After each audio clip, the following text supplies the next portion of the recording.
今天呢是西方人的感恩节，每年11月份的第4个星期四。今天我就给您扒扒感恩节这黑历史，也扒开美国人虚伪的画皮。感恩节应该是这个世界上最忘恩负义的节日。400年前啊，欧洲英国有一群混不下去的清教徒，冒死来到了美洲大陆，正好赶上冬天，又冻又饿，人都死了一半了，眼看要全军覆没了。当地善良的原住民赶来了，送来了救命的食物，还有保暖的手皮。春天来了，还手把手的教他们怎么种玉米、南瓜。丰收了，这些外来者这个高兴哦，感谢上帝救了他们。于是开了个大 party， 顺便呢也谢谢原住民。这就是感恩节的由来。第一个感恩节呢是在1621年的11月份，到今天正好400年。这群人呢，说好听的叫清教徒，其实大多是地痞流氓和罪犯。扎下根之后呢，他就暴露了贪婪的这流氓本性，给家里人捎信说这儿地大人傻速来。结果来了更多的地痞流氓，原住民也就是印第安人，他们的噩梦就开始了。有一年呢，为抢一块肥沃的土地，白人把当地酋长的女儿就给绑架了，并且侵犯她，让她怀孕了。而且还强迫他在众目睽睽之下生下一男孩。残忍的这些白人把妈妈和男婴捆在一起，后来活活给烧死了。亲眼看着自己的女儿惨死，这酋长就不干了，带着一伙人当天晚上就对这白人的驻地呢进行了夜袭，把男人全杀了。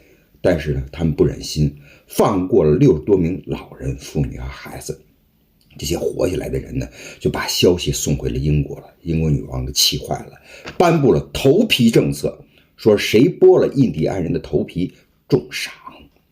对印第安人长达数百年的大屠杀就这么开始了。有一个叫杰佛瑞的英国军官，为了更快更彻底的消灭印第安人，他用了最残忍的武器——天花病毒。他命令把那些得过天花的士兵把他们的毛毯、枕头还有贴身的衣物都拿去给印第安人，结果病毒就扩散了。几百人的村子，只要一个人得了天花，不到2星期，全村人全都死光了。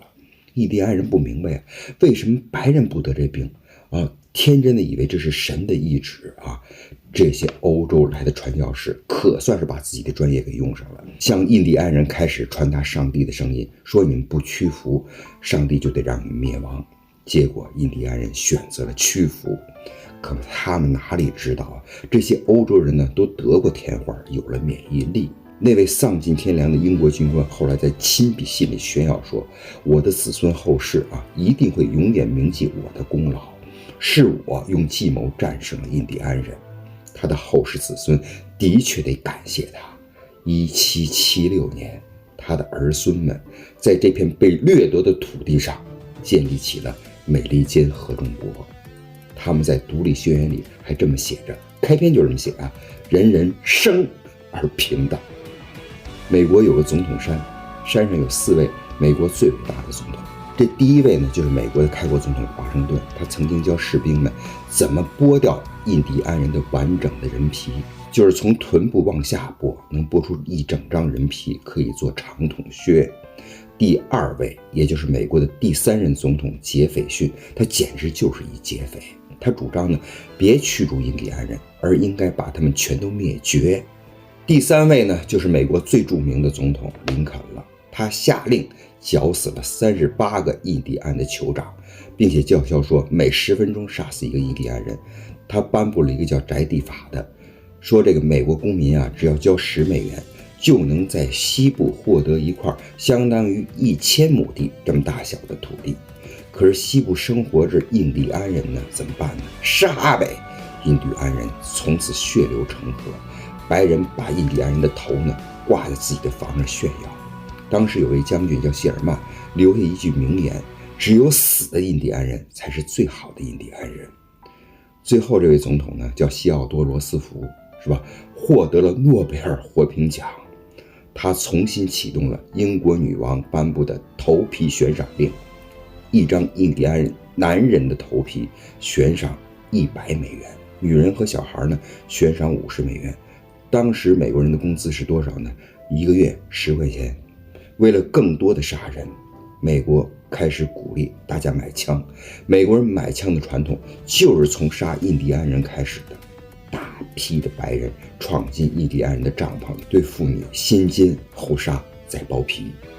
400年前，美国人还没来的时候，生活在美洲大陆的印第安人超过了1700万。可是300年后呢，印第安人还不到25万。希特勒杀犹太人不过杀了1/3，而美国人杀了98%以上的印第安人。今年就在加拿大原住民的寄宿学校的旧址里头，发现了1000多具原住民孩子的尸骨。为了种族灭绝呀，美国跟加拿大把数十万原住民的孩子强行送进寄宿学校，你不送就得判你坐牢。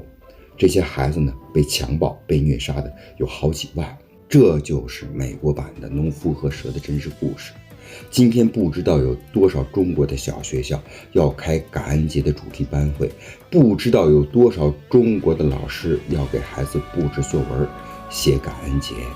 滴水之恩，涌泉相报，谁言寸草心，报得三春晖。我们老祖宗早就告诉我们，要知道感恩，根本就用不着这些洋节来提醒我们。